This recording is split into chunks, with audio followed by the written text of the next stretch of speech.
Buenas tardes, bienvenidos. Vamos a empezar puntualmente, como de costumbre.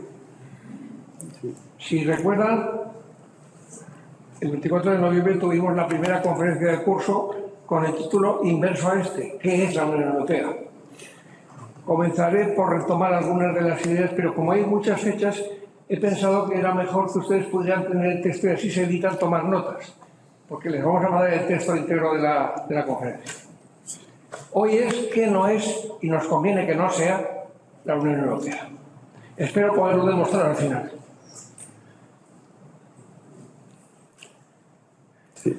La Segunda Guerra Mundial fue, como la primera, una contienda bélica más europea, clarísimamente europea, y la más sangrienta de la historia.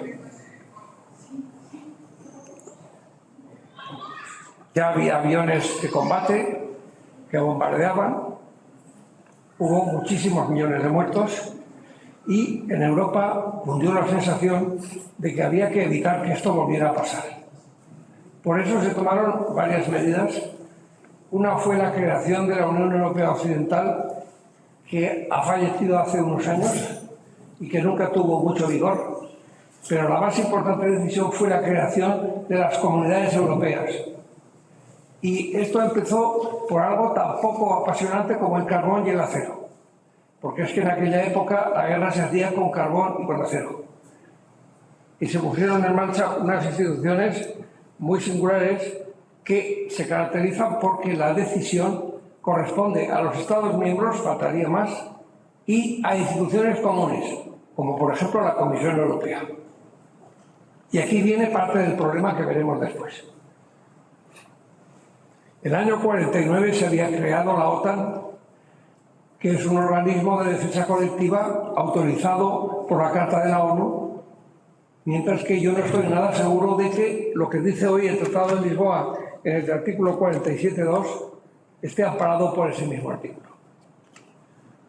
A veces queremos imitar a los más fuertes y no nos damos cuenta de que no somos los más fuertes. Somos los primeros en ayuda al desarrollo. La Unión Europea es el primer organismo mundial de ayuda al desarrollo. Eso es verdad. Y es un timbre de honor. Pero no somos una superpotencia en todo lo demás. El Consejo de Europa se crea, y el que mejor lo sabe de los presentes es don Alfonso de Salas, en 1949. Como un órgano paneuropeo, lo es claramente hoy, de cooperación política, digan lo que digan en Bruselas. Es momento de recordar que Vladimir Zelensky puso todo el empeño en que no se supiera que Ucrania era miembro del Consejo de Europa. ¿Por qué? Pues porque él quería ingresar al sprint en la Unión Europea, sabedor de que en la OTAN no les admitían. Esto conviene recordarlo. Dentro de la fabulosa maraña de manipulación que estamos sufriendo todos los ciudadanos como consecuencia de la guerra de Ucrania, traigo a colación un titular de página de un periódico de Madrid. Las milicias al servicio de Putin desplazan a los militares franceses en varios países del continente. La visita a Mali del ministro de Exteriores ruso afianza el poder del Kremlin. No se puede manipular más. Oigan ustedes, los militares del grupo Wagner han ido a África sustituyendo, que no echando, a las tropas francesas que han huido. Francia ha retirado sus tropas y las tropas que han ido a ayudar contra los yihadistas son el grupo Wagner ruso. Pequeño detalle. Por consiguiente, esto es mentira y una lamentable manipulación. Es verdad que en la portada del periódico era peor, porque decía que de esa manera el grupo Wagner desestabilizaba África. Oiga usted, están en Mali justamente para luchar contra el yihadismo, o sea, al revés. ¿Esto quién lo paga? Los de Bruselas que cité respondiendo al señor Morandera el otro día. Esos son los que lo pagan, en mi opinión. Pero es una manipulación vergonzosa, una más. Bueno, en 1952 entra en vigor el Tratado de París, que crea la Comunidad del Carbón y del Acero. Después fracasa la Comunidad Europea de Defensa. ¿Cómo no va a fracasar? En aquel momento Alemania estaba dividida y no era admitida en la ONU. El presidente del Parlamento Europeo, José María Gil Robles, que está dentro del grupo de los eurofederalistas, nos dijo en una sesión del máster en el Parlamento Europeo, que presidía, nos dijo que era una pena que hubiera fracasado aquella Comunidad de Defensa. Yo me callé, pero luego en privado a la salida le dije: José María, ¿te has dado cuenta de que en ese año Alemania estaba dividida todavía y no estaba admitida en la ONU? Ay, es verdad, pues claro que es verdad, claro. Pues qué pena. Pero había que hacer la Comunidad Europea de Defensa, claro, y a ser posible acabar con los ejércitos nacionales y hacer un ejército FETEN europeo, que será siempre un ejército apátrida, aunque luego hablaremos de patrias, y que no nos resolvería ningún problema a los españoles. El Reino Unido, que tenía creada la EFTA, decide finalmente pedir el ingreso en las comunidades europeas al ver que eso funciona. Pero se enfrenta al veto 2 veces de Francia. Esto se nos ha olvidado, porque eso es una afrenta para el país, ¿no? Vamos, yo considero que si España nos hubiera vetado, pues no nos hubiera gustado mucho. Y por cierto, el que estaba vetándonos bajo la mesa era Francia. Mientras que el que nos apoyaba era Italia. Conviene saber estas cosas. Londres consigue ingresar por fin, junto con Dinamarca e Irlanda, porque el paquete eran 4, estaba también Noruega, pero Noruega hizo un referéndum y el pueblo noruego dijo que no se quería saber nada de eso. Y luego, con la creación del Fondo Soberano Noruego, que sí que es noruego y soberano, ese sí, pues pensaron que no les convenía mucho entrar en la Comunidad Europea y poner sus caladeros a disposición de todos. Y entonces Noruega siempre ha rechazado estar dentro del bloque. Y no está. En 1985 ya llega el momento de España. Señor Zelensky, a nosotros nos tuvieron 7 años penando, 7 años. Y hasta el último año, Francia mantenía el no. La exclusiva europea de la noticia la publicó un periódico de Zaragoza, el Heraldo de Aragón, hecha por Juan Carlos Osero, que consiguió entrevistar al ministro francés de Exteriores en Burdeos, señor Roland Dumas, y Roland Dumas contó cómo manipuló las cosas para conseguir levantar ese veto. ¿Y a cambio de qué? ¿Y a cambio de qué? Les recuerdo que a los españoles en ciertas partes de Francia nos volcaban los camiones. ¿Se acuerdan de eso? Y por cierto, el líder de esa acción, ¿saben quién era? Era un líder comunista francés de la zona de Montpellier. Ese señor hoy milita en el partido de Marine Le Pen. Conviene recordar la historia. Bueno, pues España y Portugal, que tuvo que esperar por nosotros, entramos en 1986.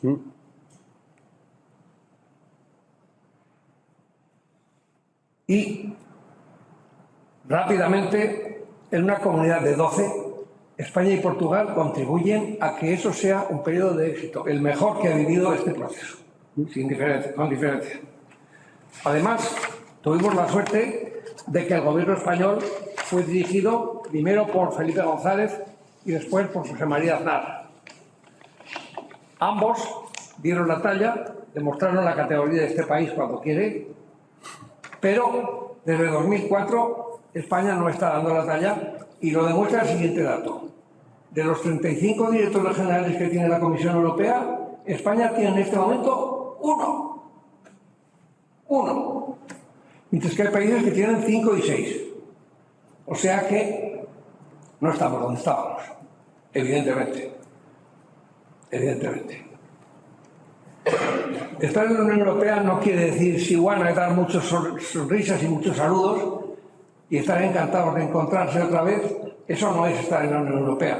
Estar en la Unión Europea es proponer. Por ejemplo, Felipe González propuso el Fondo de Cohesión, idea del embajador Elorza, pero que Felipe González le compró y negoció con Kohl. Y Aznar consiguió la euroorden, que nos está saboteando ese no país que es Bélgica. José María Aznar se tuvo que entender con Tony Blair, y lo hizo. Y Felipe González con Kohl, y lo hizo, con mucho éxito. Estas cosas creo yo que deberían estar publicadas. Cuando se cae el muro por la presión que sabemos de cañón y mantequilla,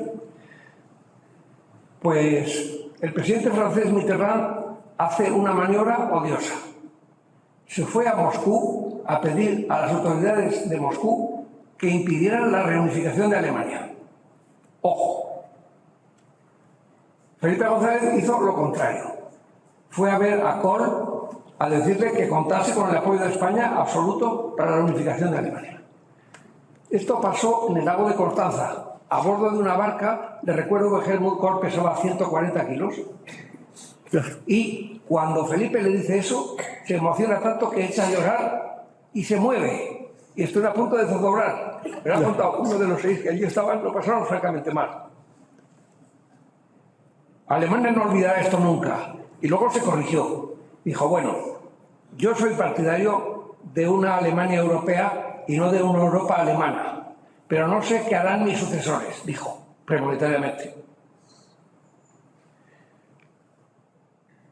El Tratado de Maastricht de 1992 empieza a sembrar el proceso de piedras. Esas piedrecitas que tienen ustedes debajo, porque el Tratado de Maastricht va, 2 errores, muy lejos, demasiado deprisa. Eso es un doble error. Y comienza con un no en el referéndum en Dinamarca. Lo cual me permite parar un momento para que reflexionemos. Vamos a ver, en Dinamarca, ¿qué decía el gobierno? Sí. ¿Qué decía la oposición? Toda la oposición. Sí. ¿Qué decía la prensa? Sí. ¿Qué salió? No. Algo pasa. Algo pasa, claro. Algo pasa. Manipulación. El Tratado de Maastricht comienza por un error de libro. Cambia Comunidad Europea por Unión Europea. ¿Alguno de ustedes creen que estamos en una Unión Europea? ¿En donde han desaparecido los estados como tales? No parece. Bueno, pues, Comunidad Europea se adaptaba mejor a lo que esto es, guste o no. Somos 27 países con una historia tan consolidada, tan importante, que no es concebir otra cosa. En aquel momento, algunos ultrafederalistas ya comenzaron con el raca-raca. Por ejemplo, hablaban de que Francia y Reino Unido, Alfonso, debían ceder su derecho de veto en el Consejo de Seguridad a la Unión Europea. Pues imagínense la reacción en Londres y en París. Además, hablaran de que convendría que cedieran su arma nuclear. Pues de nuevo, otro gran éxito. Claro, eso empezó a crear problemas muy serios, la gente se empezó a preguntar muchas cosas y el edificio comenzó a entrar en riesgo. Para colmo, y es una anécdota pero significativa, un alto funcionario propuso una vez a los embajadores de los países miembros uniformizar las aceras de toda Europa. El embajador español, que era y es muy vehemente y hace muy bien, dijo, oiga, ¿usted conoce Toledo? Claro, no conocía ni Toledo, ni Coimbra, ni Évora, ni Sevilla, ni Santiago de Compostela, ni Salamanca. Pero había que uniformizar, aunque no fuera sensato. Lo que sí logra el Tratado de Maastricht es un objetivo muy ambicioso, mucho, y salvador. La moneda única, no solo común, sino única. Es decir, desplazar las monedas nacionales y crear una moneda única. Esa moneda única nos ha salvado en medio de unas crisis económicas gigantescas, en parte creadas por líderes de países nacionales, países miembros de la Unión Europea, absolutamente ineptos, el campeón de los cuales es sin duda Rodríguez Zapatero. No hace falta que me extienda en particular. Pero negó la crisis hasta cuando ya estaba ahogándose él. Por cierto, Podemos nació del movimiento del 15M. ¿Contra quién? ¿Contra el PP? No, contra Zapatero. Porque Zapatero recibió en mayo unas llamadas que le obligaron a cambiar la política completamente. Y de ahí salieron los indignados. Contra Zapatero, por cierto.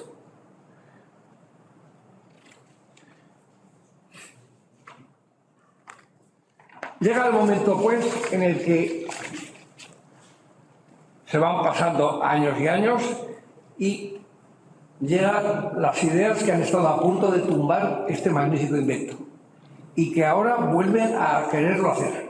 Por eso mi preocupación y mi advertencia a 9 de febrero de 2023. Perdiendo el norte, ¿hacia una constitución de un nuevo Estado? Pregunto, ¿un nuevo Estado como Europa necesita una constitución? Evidentemente no. ¿La pide el pueblo? Evidentemente no, porque en Europa no se puede hablar del pueblo europeo. Se puede hablar de pueblos europeos. Sin embargo, uno de los eurofederalistas, Íñigo Méndez de Vigo, ha defendido la idea de patria europea. Oiga, ¿ustedes conocen alguna patria que no tenga límites fronterizos delimitados? No, ¿verdad? Porque los límites de Europa por el este, ¿dónde están? Nadie se ha atrevido a decirlo. Luego, es una patria que no tendría puerta.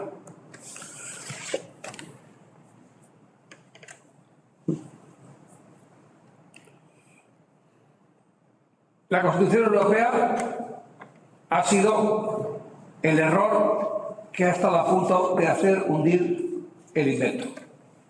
Porque se trataba de un tratado, no podía ser otra cosa, un tratado con el nombre de constitucional, lo cual es una contradicción en los términos. El tratado es un tratado internacional entre estados soberanos. La Constitución es una cosa que un pueblo se da para dotarse de un Estado con unas prerrogativas y con unos derechos y deberes para todos los participantes de ese Estado. Eso fue así porque se decidió, contra lo que el tratado dice, que la reforma de los tratados debía hacerla una convención multitudinaria, 300 personas. ¿Cómo sería la cosa? Que yo en Bruselas fui un día a ver la sala. Y la sala era gigantesca, como la sala grande del Hotel Palafox, del Cine Palafox, la grande, en donde se dio la película 8 apellidos vascos. Pues ahí, la más grande que tiene. Bueno, pues la sala era más grande que esa. ¿Ustedes creen que un tratado internacional se puede negociar así? No. Entonces, ¿qué pasó? Pues lo que yo le dije en la Academia Europea de Jaca a Íñigo Méndez de Vigo. Habrá un grupito que controlará la convención, en el que estaría él, claro. Y efectivamente así fue. El grupito se autollamó Presidium, de reminiscencias soviéticas, claras. Y él tenía una mayoría absoluta de los eurofederalistas. El resultado fue un texto maximalista que, por cierto, Valéry Giscard d'Estaing, persona soberbia donde las haya, sí, tenía que entregar el texto al presidente del gobierno italiano, que era un tal Silvio Berlusconi, que lo ha sido 3 veces presidente, y le dio el texto, y Berlusconi, delante de todos y de la prensa, había una mosca molestando y con el tratado mató la mosca. Para decir a continuación que, bueno, ese era el proyecto de la convención, pero que luego los estados ya venían. Entonces eso se cumplió en parte, porque Giscard le dijo, al darle el texto, que era intocable. Claro, lo había elaborado su eminencia. Valéry Giscard d'Estaing es un señor que tiene un récord. Ha estrellado 3 Ferraris acompañados de una amante, no la misma. 3. Hace falta conducir muy mal, ¿eh? En fin. Bueno, la convención, señores, y se lo dice un jurista, violó frontalmente el mandato recibido del Consejo Europeo de Jefes de Estado y de Gobierno. O sea, fíjense ustedes cómo empezamos. La convención empieza a andar con representantes muy poquitos de los Estados miembros y muchos parlamentarios. Les voy a contar algo que nos dijo una vez Loyola de Palacio, y me acuerdo de ella porque estuvo en esta sala dando una conferencia una vez. Loyola de Palacio, uno de los estudiantes de nuestro máster, le preguntó por el papel de los parlamentarios, y ella, que había sido diputada, nos dijo: mire, a los parlamentarios no les hagan ustedes mucho caso. Dice, yo lo he sido, seguramente lo voy a volver a ser, no pudo serlo porque se murió. No nos hagan mucho caso. Hay que hacer el caso que merecen. De nuevo, el Parlamento Europeo no mucho. El Parlamento Europeo tiene mucha culpa de aquella gran convención que ahora quieren volver a hacer. Porque, ¿qué pasó? Pues pasó que se empezó el proceso de ratificación del Tratado Constitucional y el pueblo francés votó que no. Con un veto ya está eliminado. 3 días después el pueblo de Países Bajos votó que no. 2 vetos. ¿Y qué pasó a continuación? Pues estupor. Desconcierto absoluto. Porque venían luego otros que podían ser hasta 7 u 8 vetos también. Y uno, el de Portugal, que es un país pequeño que está ahí como quieto, que lo hace las cosas bastante bien, es una norma que nosotros no tenemos en Cataluña y que dice que si hay un referéndum no vale si no tiene el 50% de votos. El referéndum aquel para el nuevo Estatuto de Cataluña no consiguió el 50% de votantes. Luego no hubiera valido. Pero no tenemos esa norma en España. En Portugal sí. Y en Portugal no hubieran conseguido el 50% de votos. El resultado es que teníamos 2 noes y 7 u 8 esperando. Y claro, eso significaba la muerte del Tratado Constitucional y probablemente de la Unión Europea. Esa es mi preocupación, que ahora se repita. Porque como además eso ya ha pasado, tiene muchos visos de que se repita. Porque no me imagino a una nueva convención no haciendo lo mismo que la primera. Están destinadas a eso. Los gobiernos asamblearios no salen bien. No salen bien. Miren ustedes qué le ha pasado a Podemos en la política española. Pues que ha aparecido una tal Isabel Díaz Ayuso y el señor vicepresidente ha desaparecido. Ahí está dando tumbos en ridículas ruedas de prensa a las que ya casi no va nadie, y antes sí que iban, y mucho. El líder húngaro, Viktor Orbán, que por cierto nos ha mandado a España una embajadora de primerísimo nivel,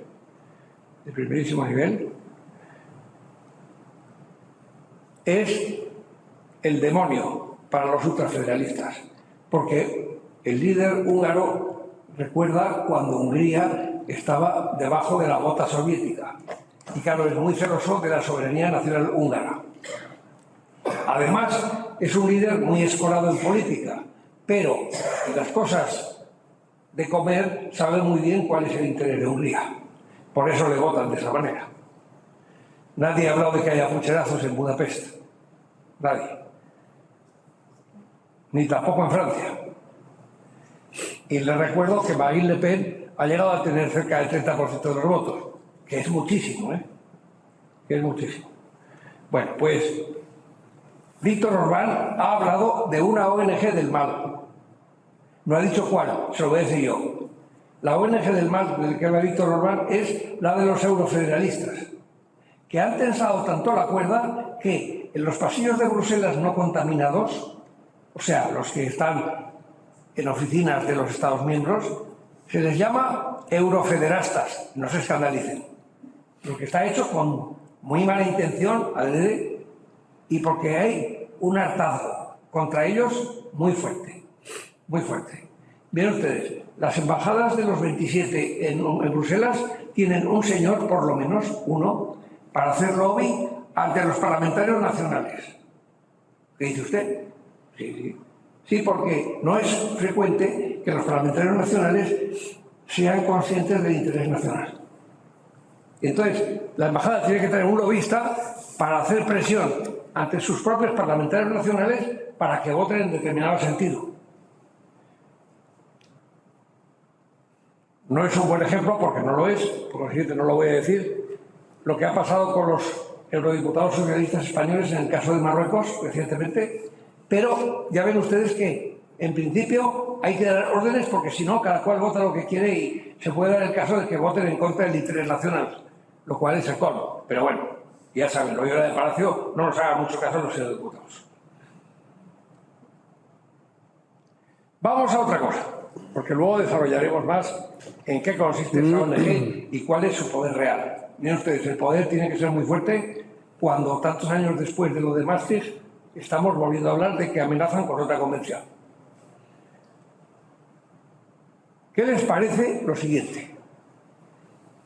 En determinado momento, el Grupo Popular Europeo, es decir, los partidos populares europeos, en su célula de Bruselas, detalle muy importante, y a la vez lo estaba preparando el grupo de los socialistas europeos, proponen por escrito, la desaparición del Consejo de Ministros. Es decir, entregar el poder, todo el poder, al Parlamento Europeo y a la Comisión. Y los Estados desaparecen. Entonces, los intereses nacionales, españoles, por ejemplo, ¿quién los defendería? ¿El Parlamento Europeo? La Comisión. Que le pregunten a Luis Planas, el competente ministro de Agricultura que tenemos, y a Arias Cañete, el que lo era del Partido Popular, ¿qué tal se porta con España en materia de pesca la Comisión Europea? Sistemáticamente mal. Arias Cañete y Planas dicen lo mismo, y son socialista y popular respectivamente. Al revés, popular y socialista. Bueno, pues, el Grupo Popular Europeo, presidido por José María Aznar entonces, pero no le consultaron, propone por escrito la desaparición del Consejo de Ministros. Y en el equilibrio de poderes ese que les he dicho, desaparecen los Estados. Y quedan solo la Comisión, que son funcionarios, y el Parlamento Europeo, que son casi todos ex. Bueno, José María Aznar pudo cargarse la maniobra, pero gracias a un hecho fortuito. Y es que fue avisado a tiempo desde la sociedad civil. Si lo sabré yo, porque fui yo. Fui yo el que le avisé. Hablé con Zarzalejos, su brazo derecha, y Zarzalejos me pidió pruebas, porque no se lo creía, claro. Rápidamente, como había un invento entonces ya, que era el fax, pues toma. Claro, como iba pasando las páginas, se le ponían los pelos de punta. Y claro, Aznar se lo cargó. Pero si no se produce ese hecho, esto a lo mejor lo hubiéramos esperado. Y resulta que los intereses de los agricultores españoles o los pescadores españoles los estaría defendiendo un lobby en el Parlamento Europeo, a saber al servicio de quién. Pero luego no al servicio de España. La indecente propuesta de suprimir el Consejo de Ministros es lo que tienen en la cabeza los de la ONG del mar. No consienten que haya representantes de los Estados. No consienten los Estados. Niegan toda legitimidad al interés nacional, porque eso es lo que significa la maniobra. El interés tiene que ser europeo. Eso es. Luego lo pasaremos al ejército y verán ustedes cómo se entiende todo muy bien. Los gobiernos nacionales tienen la obligación sagrada de proteger los intereses nacionales. Otra cosa es que a lo mejor elijan malos ministros y defiendan mal el interés nacional. He conocido a algunos ministros que se preparaban el dossier en el vuelo de Madrid a Bruselas. No da tiempo. Es muy corto. Los dossiers de los consejos de ministros no se pueden resolver en una hora. No, hora y media. Se trata del campo, las comunicaciones, el territorio, la soberanía nacional, la ordenación del territorio, la organización política, la forma de Estado. Todas esas cosas son cosas esenciales para un país y para sus habitantes. Y se trata de actuar como seres inteligentes. Miren ustedes, la dimensión geográfica de Europa, la población de Europa, 500 millones de habitantes,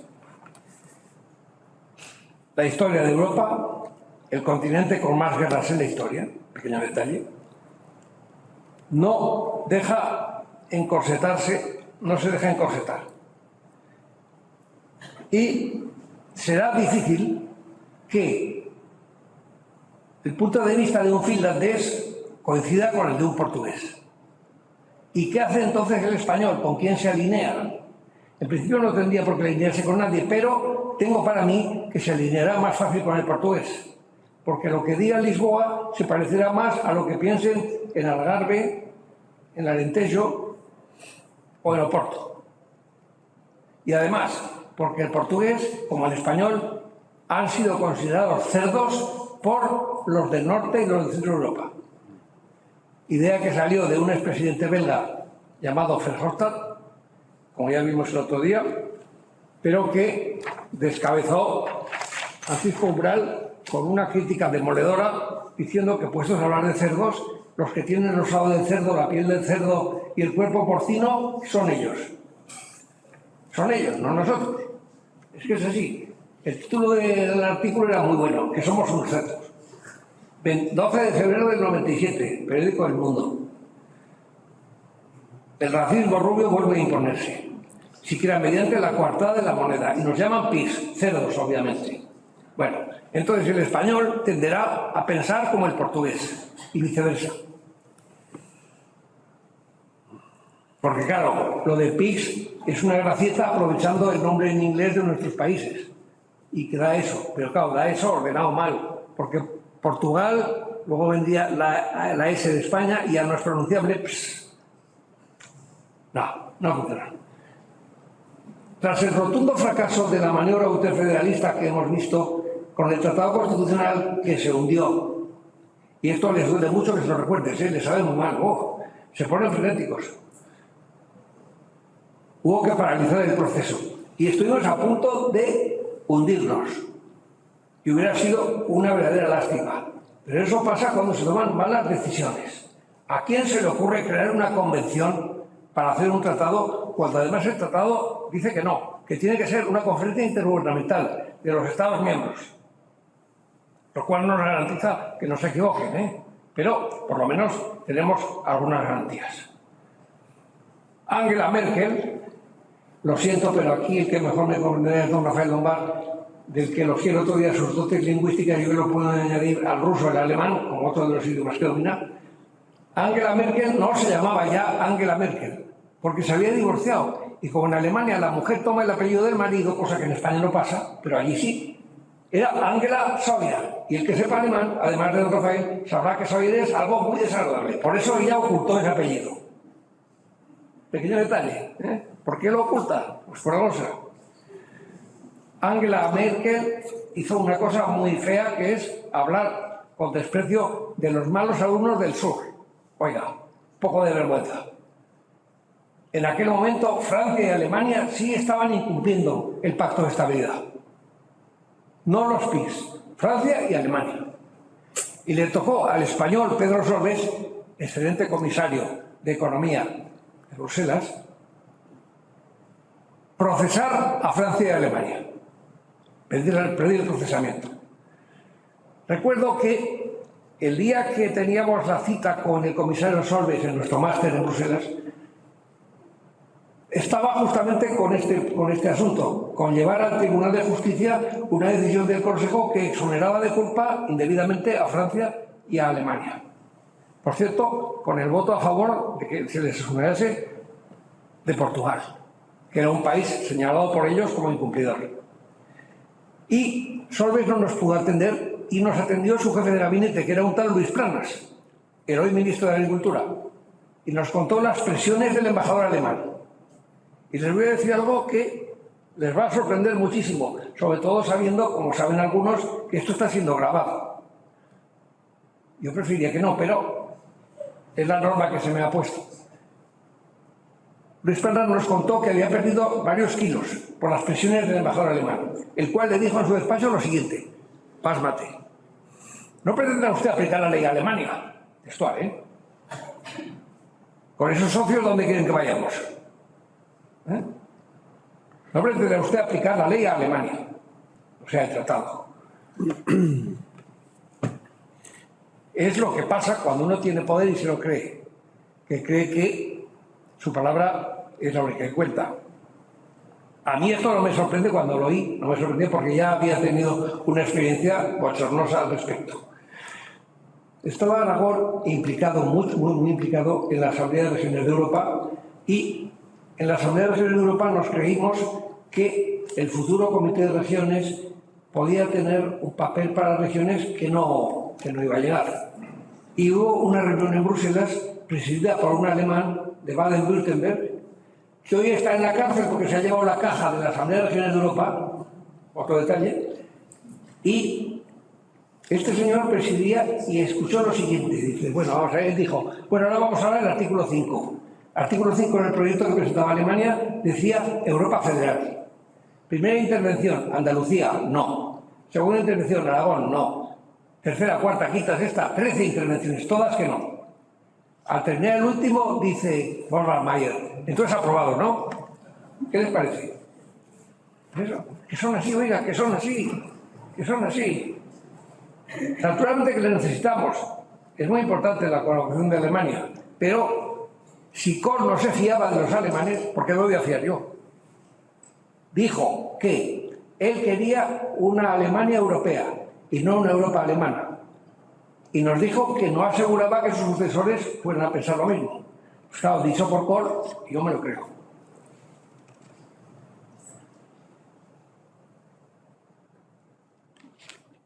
Una regla esencial con las cosas de comer es no entregar ciertas competencias a personas sin preparación o tahúres o conductistas. Un conductista es un señor que piensa según dónde está. Si está aquí, piensa lo que hay que pensar aquí, y si está aquí, piensa lo que hay que pensar aquí, aunque no sea lo correcto. Uno de ellos, exministro de Asuntos Exteriores de España, un día, embravecido, lanzó la mayor proclamación antidemocrática que yo he conocido. Es hora de que los gobiernos nacionales den un paso atrás y lo den adelante los sabios. Su jefe, José María Aznar, no estuvo muy de acuerdo y le replicó rapidísimamente y al día siguiente los periódicos decían, para sabio yo.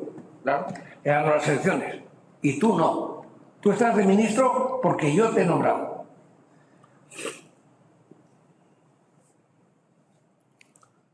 Aznar hizo algo más.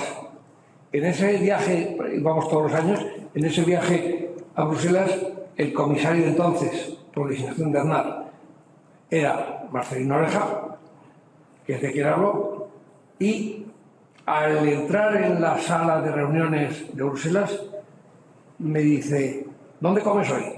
Digo, pues con el grupo. Dice, no, hoy te vas a venir a comer conmigo al comedor de comisarios. Pues mira, qué honor, vamos a ver. ¿Qué querrá este? Y quería algo, sí, quería algo. A mitad de comida más o menos me dice, oye, ¿tú crees que Aznar me renovará? Es decir, ¿seguiré siendo comisario? Yo sabía lo que le tenía que preguntar para que saliera que no. Y se lo pregunté. Digo, a ver, José Marcelino, ¿tú le pasas papeles al presidente? No.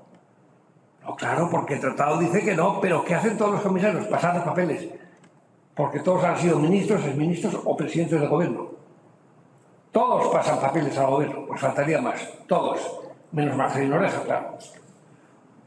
Resultado, le dije, Marcelino, pues me parece que le va a gustar más la agricultura. Y nombró a Loyola de Palacio, o sea que acepté. Y Loyola de Palacio fue la comisaria sucesora de Marcelino Oreja. La ONG de la que habla Víctor Orbán no está inscrita en ningún sitio, pero existe. Vaya que sí existe. Es un grupo de gentes que se reúnen generalmente con fondos del Parlamento Europeo, lamentablemente. Yo, de todas las intervenciones públicas que he tenido, la única en la que me han engañado, hasta el punto de que, como no dije lo que querían, no me pagaron, fue una reunión del Parlamento Europeo en Madrid, en las Cortes, en donde les dije a los representantes que estaban allí, de los distintos países, que el Parlamento Europeo les estaba haciendo una OPA hostil. Tenían que ver ustedes la cara del señor del Parlamento Europeo que tenía a mi derecha, un italiano, llamado Pierini, un golfante. Bueno, pues esa ONG es capaz de hacer lo siguiente. El tratado dice, en un artículo, el 17, dice que para el nombramiento del presidente de la Comisión Europea se tendrá en cuenta la expresión de voluntades a la hora de las elecciones al Parlamento Europeo, pero no dice más.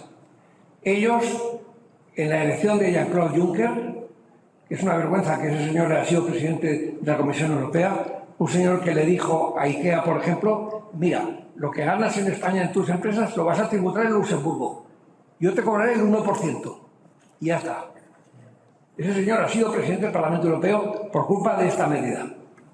Y entonces los eurodiputados eurofederalistas se movieron debidamente y el Consejo Europeo de Jefes de Estado y de Gobierno, demostración de que el Consejo Europeo, que es el máximo órgano en este invento, se deja engañar y traicionar. Y la prueba es que yo les podía traer el texto de las conclusiones de un Consejo Europeo después de eso, reconociendo que habían sido engañados y diciendo que la próxima vez ya veríamos. Eso está por escrito, ¿eh? Esto no es un invento, esto está hecho por escrito.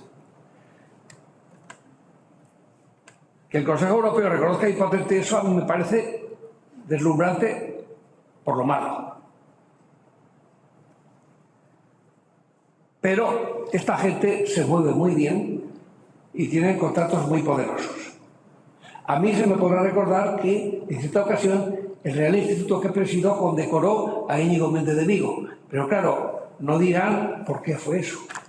Fue por algo.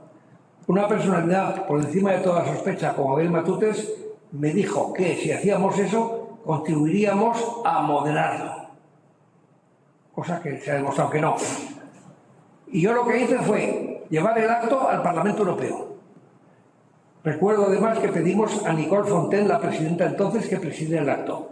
Y el acto fue singular por muchas cosas. La primera es que yo, cuando le ofrecí la medalla del instituto, le dije que algunas de sus conductas no eran las que convenían a Europa. Y él lo entendió y en su respuesta dijo, y había muchas personas por allí, que entendía que se le concedía sus condiciones, y tanto que sus condiciones se las vamos a quitar. Le vamos a pedir que la devuelva.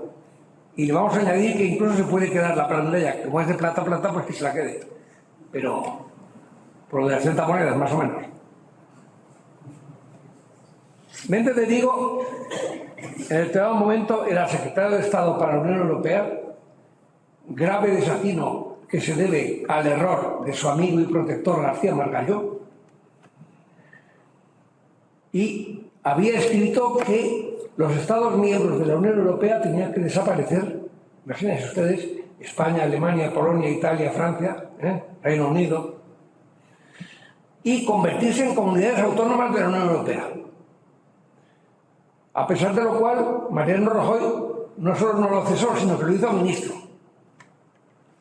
De repente los españoles estábamos cenando y una noche aparece Rajoy en la televisión para explicarnos larguísimamente, rarísimamente y de una forma extraña que había decidido nombrarlo ministro de Cultura y Educación. Al respecto hay tesis de malas lenguas muy extendidas. Recuerdo que estando en Roma con el embajador Elorza, que lo fue también el embajador en Italia, nos contó que una delegación socialista que había ido a Roma le había contado la otra versión, porque nombró a Méndez de Vigo ministro.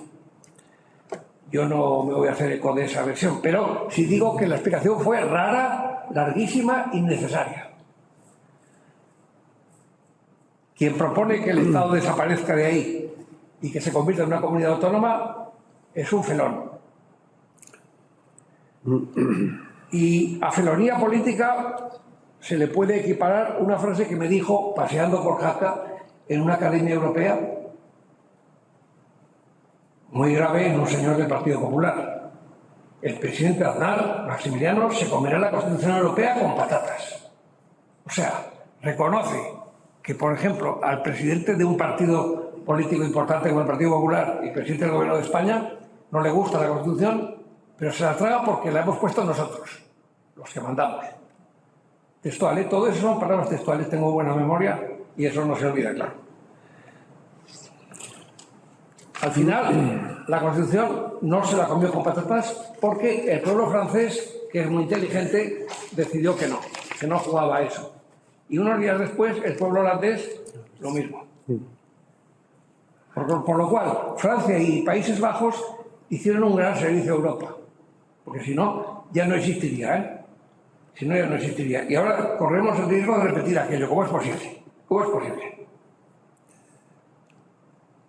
¿Qué no es la Unión Europea, señores? Es muy sencillo de responder. Muy sencillo. No hace falta tampoco levantar la voz ni nada, pero es decir, es una organización internacional creada por tratado entre Estados y tiene unas competencias de atribución cedidas por los Estados miembros en ciertas en el tratado. El periodista ese que cité por su nombre el otro día del ABC titula la noticia de que la ministra Rivera ha ganado la lucha contra la Carta Europea, la Carta Internacional de la Energía, de la siguiente forma: la Unión Europea se resigna a abandonar la Carta Internacional de la Energía. Es un instrumento que los Estados miembros, España, Francia, Alemania, Holanda, Eslovenia y Polonia, ya se han retirado. quieren retirarse de la Carta y piden que se retire la Unión Europea y se resistían. Y ahora se resignan. Si tienen los votos, pues habrá que resignarse. En definitiva, las competencias que tiene la Unión Europea son de atribución. Luego, convertir ese invento, que es muy bueno, en un Estado o un superestado no es de recibo. Y me amparo en Robert Schuman, que dijo expresamente: no se trata de construir un Estado o un superestado. No es necesario. Sí que había que hacer una cosa, que es crear solidaridades de hecho, pero claro, con fair play, sin llamar a nadie cerdos, ¿verdad? De otra manera. Todos podemos tener una parte de razón. Y los Estados Unidos de Europa, señores, y les voy a decir por qué esta vez he dicho señores, solo. Porque, igual que Alberto Contador ha sido ciclista, yo soy internacionalista y quedaría muy feo decir que soy internacionalista, ¿verdad? Quedaría raro. Pues eso.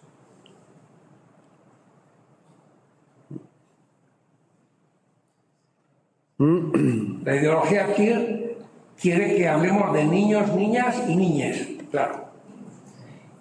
Y como digo yo, ninis, porque muchas de ellas son ninis. Ni estudian, ni trabajan, ni hacen nada. Y todo lo que lo hacen lo hacen mal. Hasta la niña sabia, que es Yolanda Díaz. Bueno, Carlos Herrera le llama la ridícula.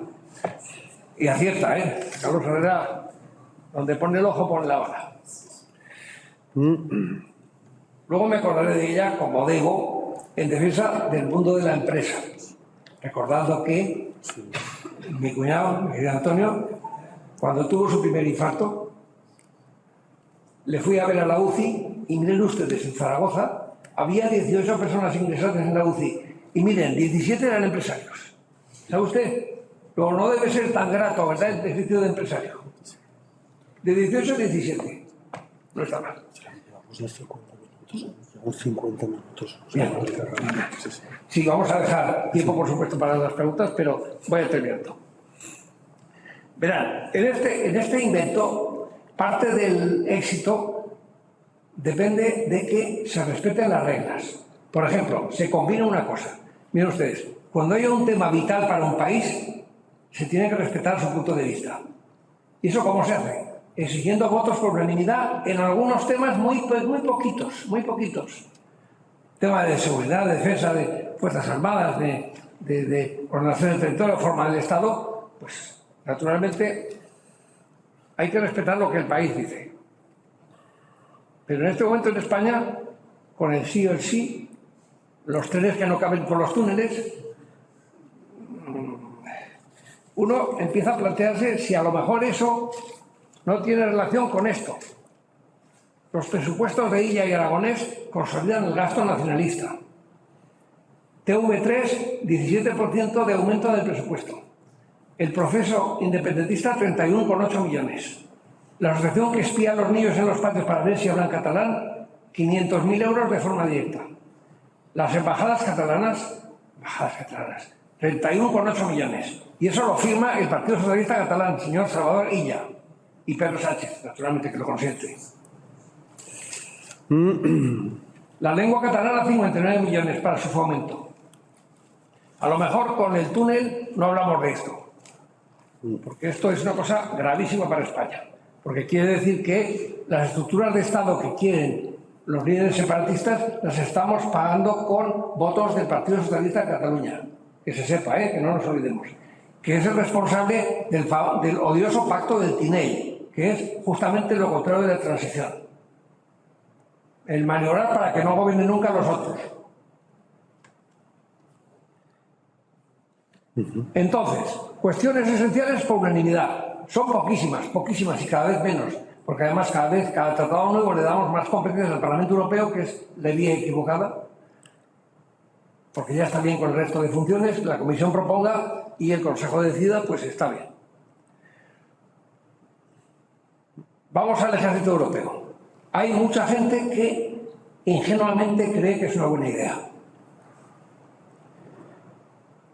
El Ejército Europeo significa la abolición de los ejércitos nacionales, señores. Y si eso es así, quiere decir que si España participa en un ejército europeo, estará violando la Constitución y comprometiendo la unidad y permanencia de España. Lo digo con toda claridad porque ya se sabe que la OTAN, si hay un ataque a Ceuta y Melilla, que no tiene por qué ser armado, puede ser una marcha verde o colorada, la OTAN no intervenirá. Por consiguiente, la pertenencia de España a la OTAN no nos garantiza la integridad territorial de España, en Ceuta y en Melilla, y ya veríamos en Canarias. Ya saben que en Canarias ha aparecido una gran montaña submarina con riquezas de tierras raras muy codiciada. Y sabemos que el primo de Zumosol de Marruecos es Estados Unidos. Lo sabemos, ¿no? Bueno, entonces, si España se suma a un ejército europeo o le hacen sumarse, están yendo contra los intereses españoles. Por eso digo, no nos conviene que sea otra cosa la Unión Europea. Y el ejército europeo es una de las puntas de lanza. Otra de las puntas de lanza es un impuesto europeo, naturalmente con una hacienda europea y unos inspectores europeos, pero naturalmente no procedentes de países PIGS, que no son de fiar. Por eso hay que tener mucho cuidado con lo que decimos. Hay que tener mucho cuidado. El periódico ABC titula, anteayer, brigadas holandesas se integran en las Fuerzas Armadas alemanas. Y la periodista dice, Alemania y Países Bajos dan un primer paso hacia el ejército común europeo. Mentira. Por dos cosas. Primero, porque en Münster, desde el año 95 ya existe el cuerpo germano-holandés. Y segundo, porque eso no es el primer paso para un ejército común europeo y único. Se integran la 13 Brigada Ligera del ejército holandés en la 10ª División Blindada alemana. Pronto, todas las brigadas holandesas estarán subordinadas a una división alemana. Precioso. Pero claro, ¿qué esperar de un señor como Rutte? Rutte no es mejor que el nuestro. No. Y dice uno de los militares implicados ingenuos, mucha gente todavía no se da cuenta de lo singular que es lo que estamos haciendo aquí. Ya lo creo. Pero ya ven ustedes el resultado. La venta es completamente distinta. Por consiguiente, se trata de que aquí hay mucha gente que está tocando algo y no sabe qué. Cuando alguien intenta elevarse tirando de sus botas, es un símil que se usa mucho en derecho internacional privado, no se elevará.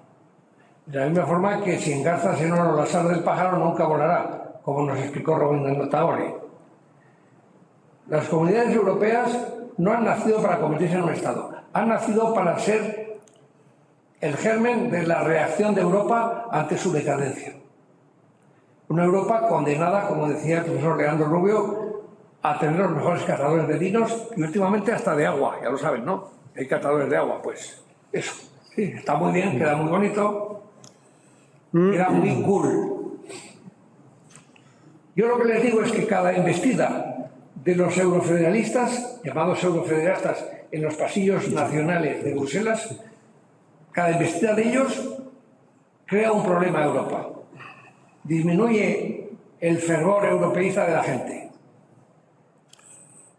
Conozco anécdotas como la de personas a las que les llaman europeístas en público y dicen, bueno, yo... El otro día Ana Gascón lo hizo conmigo, no dije nada porque lo hizo muy bien.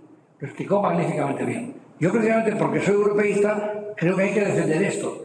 Y sostengo que la Unión Europea actual y el euro son dos anclas que nos mantienen y frenan un poco nuestra decadencia.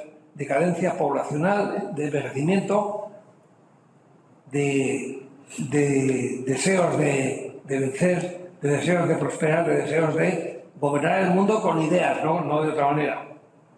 Y con esto voy terminando y les digo que los medios de comunicación no son conscientes, en general, en mi opinión, de que sumándose a lo que haga la Unión Europea se equivocan, porque están siendo manipulados. Algunas pruebas les he dado hoy. Los ciudadanos y las empresas tienen que estar tranquilos justa modo, es decir, tienen que saber, ciudadanos y empresas, que lo que puede hacernos Bruselas está en el tratado inscrito. Y así sabemos hasta dónde podemos llegar y hasta dónde no. Otra noticia temblorosa de hoy es Euro 7, las nuevas exigencias de la UE que quitan el sueño a los fabricantes de automóviles. Otra vez más. Y ahora la prueba del 9.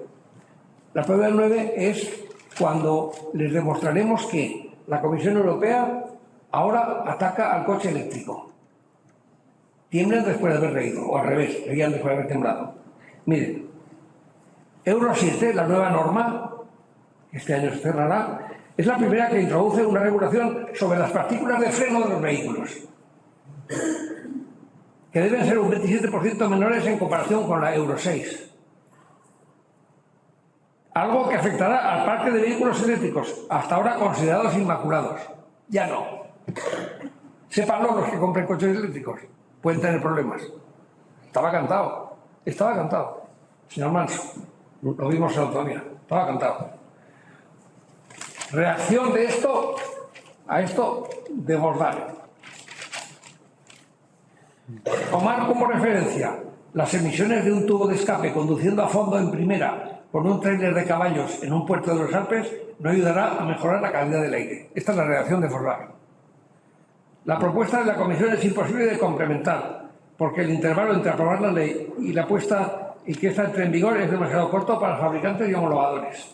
O sea, Audi, Mercedes y BMW que vayan haciendo las maletas, que ya vamos a traer aquí los coches asiáticos que serán muy respetuosos del medio ambiente y nos matarán a todos. Porque serán malos. Bueno, y ahora tienen ustedes la palabra. Sí. Bueno, ¿yo qué hago en todo esto? ¿Puedo decir algo o no?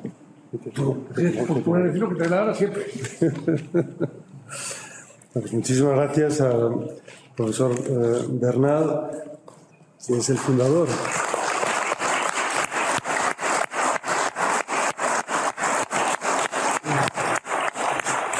Fundador y presidente del Real Instituto de Estudios Europeos y que, como ven, tiene una libertad de palabra espléndida, o sea, y da una imagen que da lugar también a debate, porque muchas cosas están en la mesa y, bueno, pues da lugar a reflexionar. Yo creo que el gran mensaje que nos ha transmitido hoy es que el interés nacional no puede ser soslayado, pensar que bueno, los estados ya no tienen protagonismo, pero al mismo tiempo la dinámica europea, ese magnífico invento, como lo has dicho varias veces, está ahí. Esa dinámica que permite, a través del diálogo, de la confrontación también, una confrontación civilizada, ir adelante hacia un esquema u otro. Al comienzo, el federalismo, al final de los años 40, estaba en la balanza en pie de igualdad con la cooperación intergubernamental. Se vio más adelante que esos Estados Unidos de Europa no eran posibles en aquel momento. Pero, en fin, se ha ido creando un espacio jurídico europeo, se ha ido creando unas reglas de armonización económica que favorecen a todos los países. Es cierto que hay países que intentan ser más prepotentes que otros. El interés nacional está ahí para que cada cual vele por su pueblo. Pero, claro, ahí estamos como en una familia, claro. Tiene que haber reglas comunes y no puede ser que un país intente imponer a los demás su punto de vista cerrando los ojos a lo que digan otros. ¿Te acuerdas, Maximiliano, cuando Chirac precisamente prohibía los camiones españoles? Pues claro, decimos, pero vamos a ver, sí, porque en el sur de Francia les hacía competencia la fruta que venía de España, más barata. Entonces, claro, en un momento dado, alguien con más visión de conjunto, por así decirlo. Les hemos hecho ricos a los... Hombre, claro que sí. Pero alguien con visión de conjunto tiene que ir más por encima del interés inmediato de un país en detrimento de otro país. Entonces, Europa está en eso. Yo no quiero hablar más del tema a nivel de presentación del debate que va a seguir ahora, pero por decir que hay muchos flecos en todo esto, que no se ha dicho la última palabra y que, en fin, yo personalmente tengo bastante optimismo en que Europa sigue su camino por la buena vía. Para mí es un milagro que Europa exista. O sea, es que es así. O sea, que has hablado de magnífico invento, pero yo diría que, bueno, es que cuando uno ve 20 siglos de historia europea de conflicto continuo y que estemos donde estamos. Y bueno, los fondos europeos de los que se habla, pues no es un dinero que cae del cielo, es un dinero que se está repartiendo con bastante buen criterio. Yo vuelvo de Luxemburgo, he estado anteayer en el Banco Europeo de Inversiones, es algo increíble. Están de enfrente del Tribunal Europeo de Justicia y son dos edificios transparentes de cristal. Está hecho a propósito para mostrar que en Europa se lucha contra la corrupción y que el dinero se intenta gastar de la manera más razonable posible, para que cada país esté lo antes posible al mismo nivel, al estándar que se fija para Europa. Y yo, por terminar esta pequeña intervención, quería por lo pronto decir públicamente el agradecimiento que siempre he tenido al profesor Bernard, que fue el primero que me puso en el disparadero de irme a Europa. He estado 42 años, acabo de volver ahora. Pero agradeceré toda mi vida los consejos que me diste para, abrir la mente, ¿no? Al resto de Europa. Sí, al resto de Europa, claro que sí. Pero en aquella época, en el año 79, España salía del gueto, entre comillas, en el que se había puesto ella o nos habían puesto. Teníamos ya la Constitución, teníamos ya que probar que éramos tan europeos como los demás. Entonces, yo no estoy muy de acuerdo contigo cuando has mencionado varias veces todo esto de los cerdos o del PIGS, que era Portugal, Italia, Grecia, España, Spain. Bueno, quizá en aquel momento eran frases estúpidas, muchas venían del Reino Unido, así les ha ido. Se han quedado, ¿eh? Así se han ido. Ellos, el Reino Unido, estaba muy arrepentido del paso en falso que han dado con el famoso Brexit. Por lo menos las encuestas ahora demuestran que hay una mayoría de británicos que se lo pensarían 2 veces antes de tomar esa decisión que se tomó. No lo verán tus ojos. En fin, se han ido. Pero yo diría que España está ahora en una situación bastante buena dentro de Europa. Pronto vamos a tener la presidencia del Consejo Europeo, va a ser en el segundo semestre del año 23. Yo pienso que España lo va a hacer con altura de miras. España no está mirando solo su pequeño interés, el suyo, y a los demás que les den morcilla, hablando de manera coloquial. Creo que tenemos mayor capacidad. Se ha demostrado en reuniones recientes, ¿no? Mayor capacidad para saber generar confianza a nivel del continente. Yo espero, pues alguien me dirá, pues usted qué ingenuo es, no creo. Yo creo que estamos viendo bastante bien que España llega a la presidencia de la Unión Europea en un momento muy bueno, porque estamos en una situación realmente que todo puede evolucionar. Para bien o para mal, y podemos contribuir con bastante buen criterio. En fin, yo ahí lo dejo porque me parece que sería, no lo sé, Maximiliano me había pedido que en cierto modo animara el debate que va a seguir, y tenemos, por supuesto, unos minutos delante nuestro para hacer preguntas. Aquí, Maximiliano, te están haciendo una pregunta. Enhorabuena, profesor Maximiliano, me ha gustado mucho la intervención. Enhorabuena por todo. Yo le quería hacer la siguiente pregunta porque, claro, los políticos aquí en Europa están todos tan contentos, están felices. Pero yo veo un gran problema con una espada de Damocles que tiene ahora China con toda la deuda mundial en sus manos, y que si ejecutan, pues yo pienso que la economía mundial puede dar un gran giro, aparte de todo el problema geopolítico que se genera China, Estados Unidos, y todo el tema tecnológico y todo el tema económico. Yo pienso que ahí tendríamos en Europa que tomar alguna medida para desinhibirnos un poco de toda esta dependencia tan grande tecnológica y económica que tenemos de China. Muchas gracias. Muchas gracias a usted. Bueno, yo a todos los que quieran les mandaré el texto de la conferencia añadiendo más de lo que voy a decir, que es la conclusión que por razón de tiempo he tenido que suprimir, pero la voy a resumir. Vean ustedes, la Unión Europea es un invento tan bueno que ha sobrevivido en el año 52. No lo matemos, no lo matemos. No dejemos que unos egoístas, que son esos, los eurofederalistas son unos egoístas, quieren el poder para ellos. Los estados les molestan, ya sabemos, y quieren lo que quieran. Un embajador nos dijo en una de las sesiones del máster, mirad, hay que cometerse, aquí lo ideal sería eliminar el Parlamento Europeo. Por algo lo diría, señor embajador. Por algo lo diría. Mirad, ha hecho caer a la Comisión Santer. Le ha probado la sangre y le ha gustado. O sea que cuidado.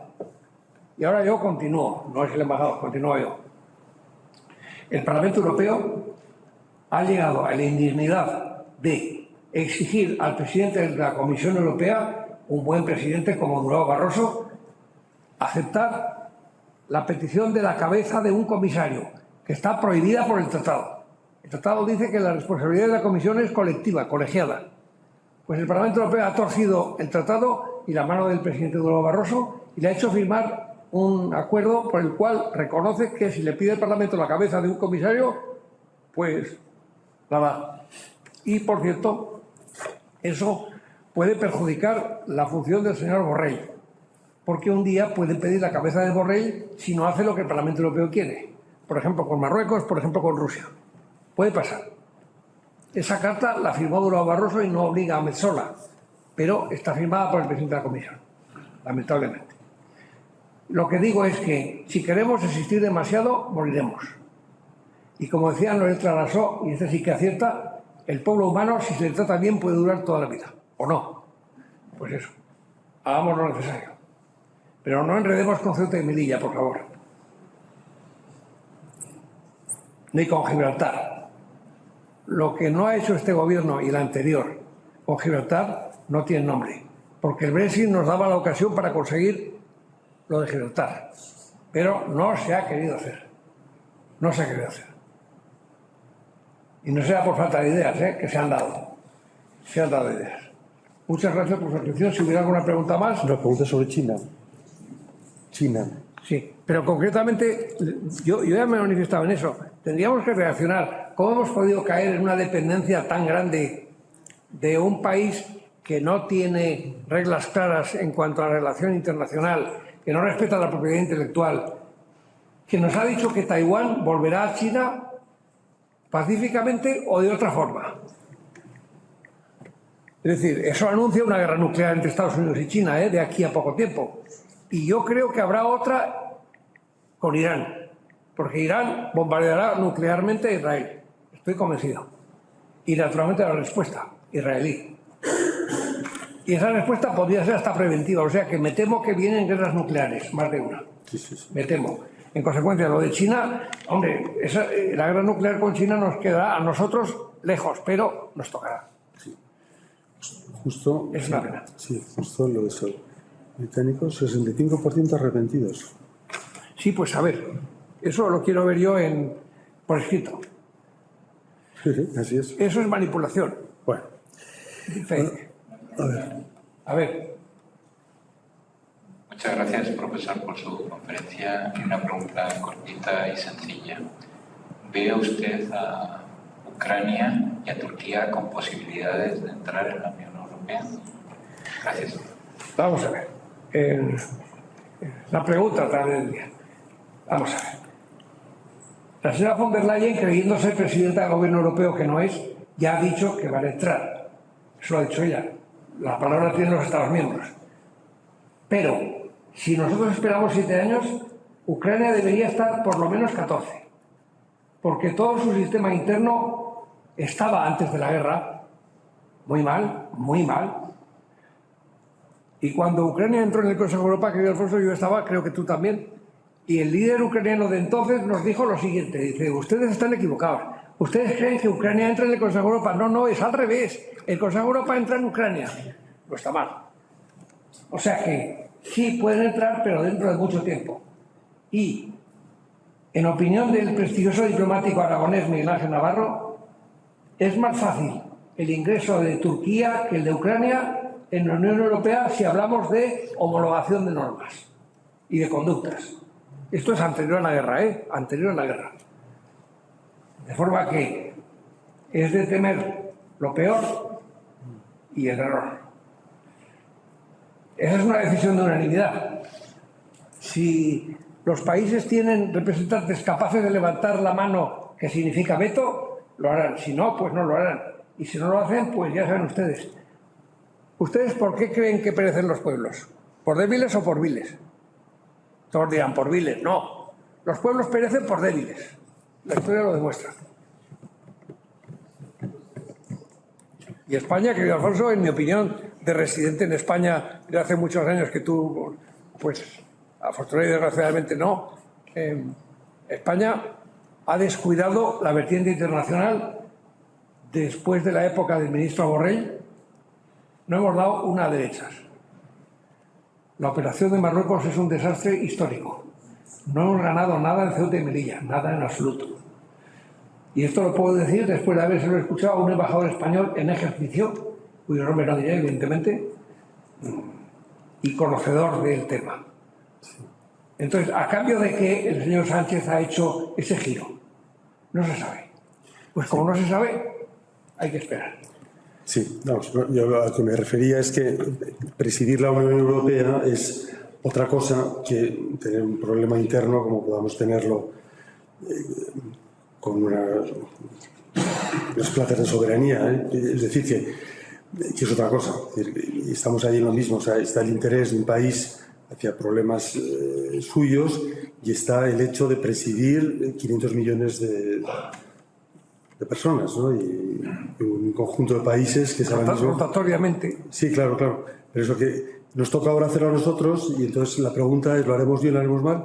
Yo creo que lo haremos bien. Tenemos gente muy preparada. En fin, esta es mi opinión. Por terminar, por lo menos por mi parte, con una nota optimista, pero no sé si... ¿Qué tal quedará doña Irene Montero en el Consejo de Ministros de la Unión Europea de Igualdad? O se coserá la boca, tal vez. Sí, bueno, pero vamos, que España es otra cosa que el partido que está ahora mismo... No, la ministra que va al Consejo es ella, ¿eh? Bien, bien. O puede ser la señora Pam, claro.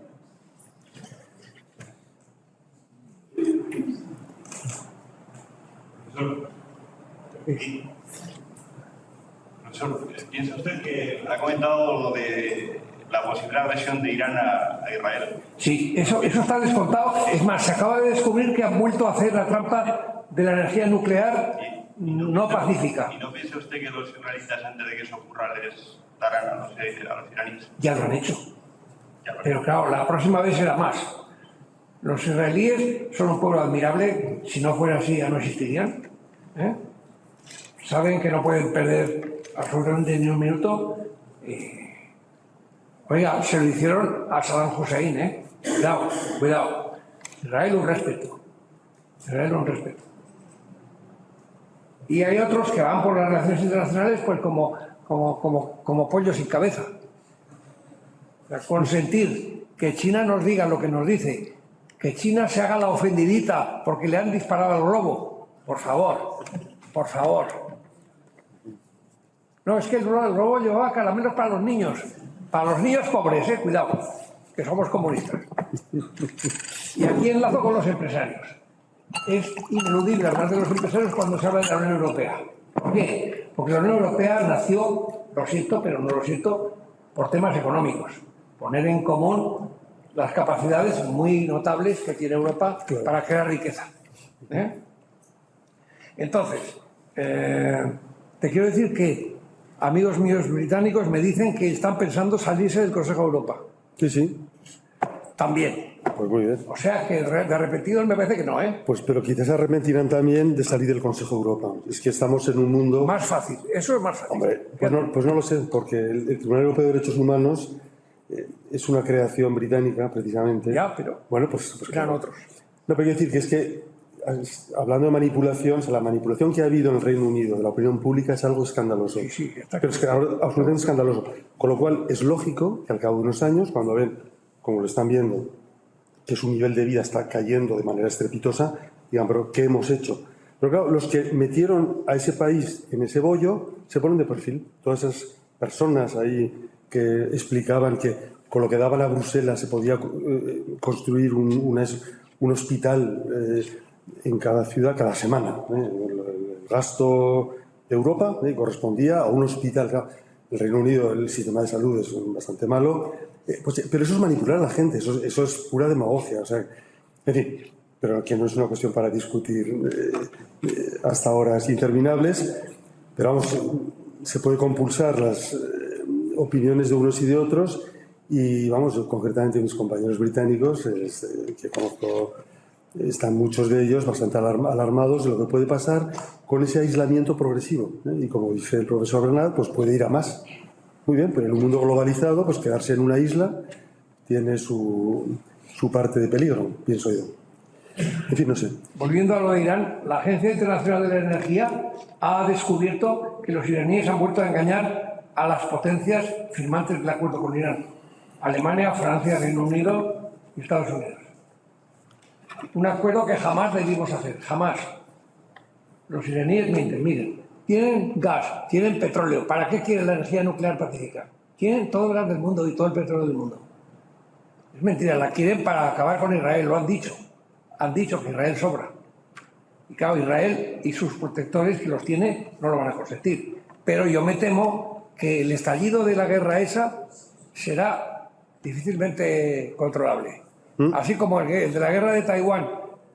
Estados Unidos ha reaccionado muy bien con la creación de AUKUS.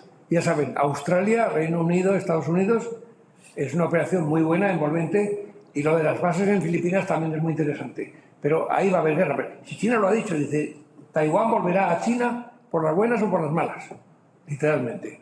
Sería mejor que fuera por las buenas, dice, claro. Y así me quedo con todas las factorías de Taiwán, naturalmente. Muchas gracias por la conferencia, muy interesante como siempre. En cuanto a por qué China está con esa potencia que tiene, pues simplemente por su sistema político y económico es capaz de producir al precio que mandan. Entonces, ¿qué han hecho? Por avaricia, las grandes industrias del automóvil europeo han mandado allí durante años fabricación de componentes. ¿Qué ha pasado a raíz de la pandemia? Que como tuvieron que cerrarse, porque crearon la pandemia ellos, gran parte de los complementos imprescindibles para la industria automovilística no pudieron llegar. Ese fue un medio colapso europeo. La avaricia de fabricar allí por un menor precio, naturalmente a costa de la calidad, ya lo sabemos, pues eso pasa. Yo he estado yendo cada año, hasta hace 2 años, pues una temporada por unas razones familiares a Canarias. Cada 2 días al puerto de Las Palmas un carguero con 3.000 contenedores, así como así. La mitad hacia el norte de Europa, hacia Ámsterdam, y la otra mitad, que en España había que mandarlos al sur, al Mediterráneo. Y eso es lo que pasa. La avaricia de vamos a fabricar, ganan cobrando lo mismo, pero gastando menos, a base de componentes de la calidad china y al precio chino. Y ahora, claro, lo pasamos mal. Eso es una de las razones de la situación, del peligro que tenemos en China, que son 1.600 millones y que, claro, si tosen, aquí tenemos pulmonía. Si además no tienen los principios mínimos de respetar la propiedad intelectual, en la pandemia se han portado muy mal, han violado el deber internacional de cooperar, no informaron debidamente, no informaron a tiempo, no informaron bien, y ahora les ha pasado lo que les ha pasado. ¿Había una pregunta? Sí.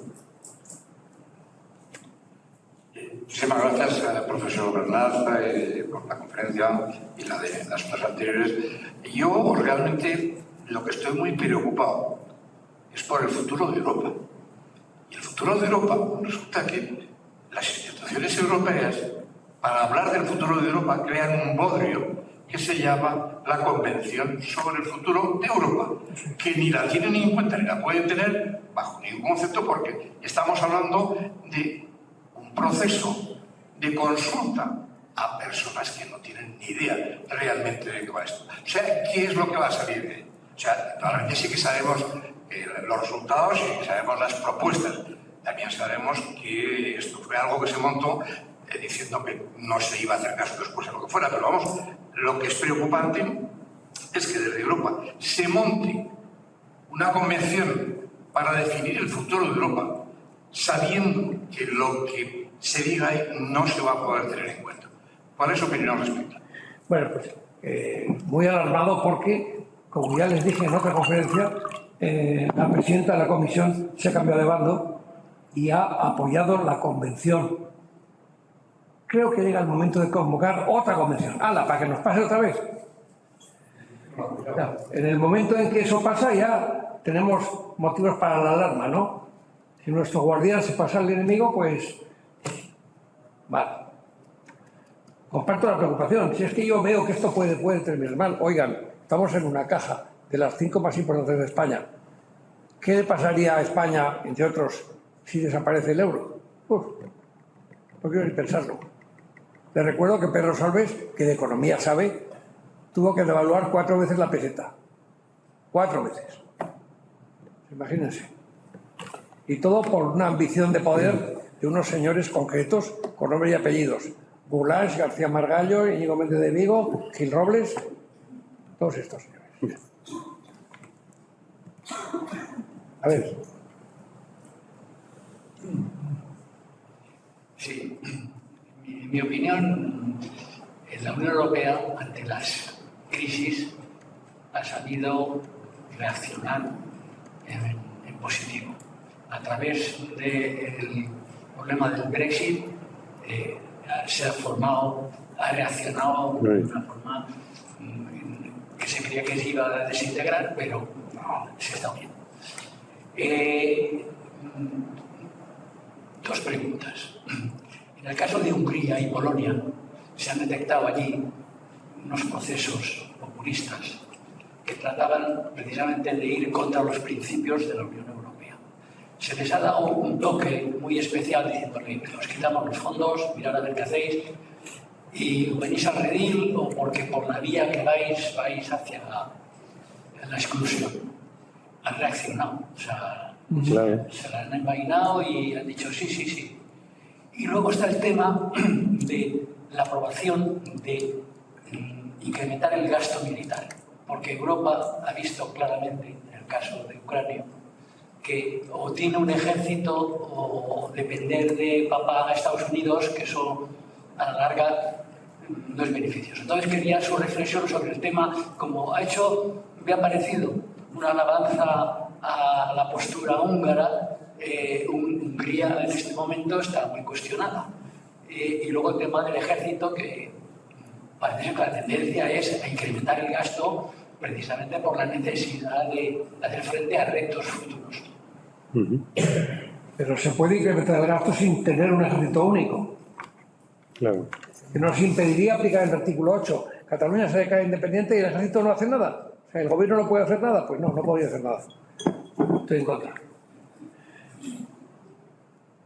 Y yo he hablado en realidad de Víctor Orbán, el jefe del gobierno de Hungría. Porque ese señor ha calado a los eurofederalistas y es el único líder nacional europeo que lo hace, el único. Y Giorgia Meloni no lo hace porque ha nombrado ministro de Exteriores a Antonio Tajani, que también los conoce, pero ha estado en la comisión y claro, tiene que estar callado. En definitiva, complejidad, mucha complejidad y muchos egoísmos. Lo vergonzoso es eso, que haya personas individuales que estén dispuestas a cargarse esto. Eso es lo que es sublevante. Sublevante. Y lo pagaremos muy caro si se lo cargan, muy caro. Porque la posibilidad de recomponer la Unión Europea es cero. O sea, si la Unión Europea se deshace, la posibilidad de recomponerla es cero. Es más fácil que vuelva el Reino Unido a la Unión Europea que no recomponerla. Cero. Porque no se querría. Son demasiadas cesiones de competencias. En mi opinión, Bueno, pues... Muchas gracias. Muy bien. Gracias a ustedes. Construimos un mundo con más oportunidades para las personas, para conseguir una sociedad más inclusiva y sostenible. Fundación Ibercaja. Juntos hacemos más.